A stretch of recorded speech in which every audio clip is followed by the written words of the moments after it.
So now we want to talk about some of the ways that you can do this. As we see, you can use your personal laptop computer as a way to serve as a communications hub. Professional cameras can be hooked up to these laptops or to other encoder boxes. The higher the quality of the camera, of course, the better the picture will be in the back end. One of the interesting things I saw at NAB was quite a few people were going around shooting interviews on digital SLRs, which can now shoot video. And so hook that up to an encoder and you would have, what, HD quality? Absolutely beautiful HD quality, absolutely. So consumer cameras, as we mentioned, we have somebody from Cisco here. Flip, we hear rumors, is going to have a Wi-Fi connected Flip sometime soon. Maybe we can ask about that in the next session.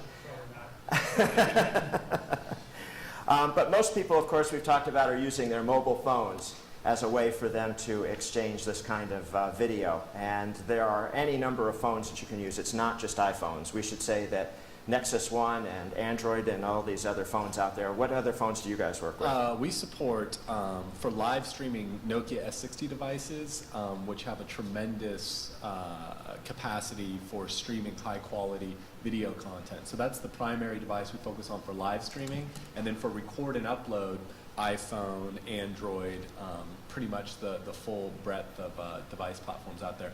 But we're focusing our video production capabilities more on the professional use of these types of devices. So we're not approaching it as a consumer service necessarily, but really optimizing it for more professional and prosumer use so that professionals can take advantage of a lot of these advances that we're seeing in consumer electronics. Great.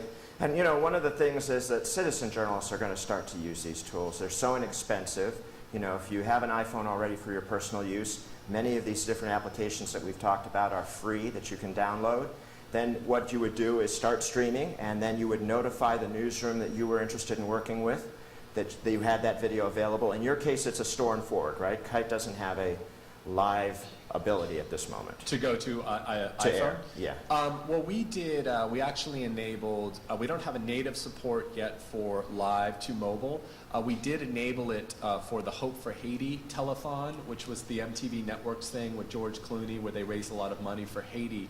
And what we did was actually partner with Akamai to deliver a live stream through iPhone through our platform. So we were able to get an iPhone application in the App Store within about 48 hours, which allowed users to watch the live stream, telecasting from broadcast, as well as donate money from their iPhone. So in that sense, we certainly can support it, but we don't now have native support from our production sources to iPhone yet. Gotcha. Has to be from broadcast.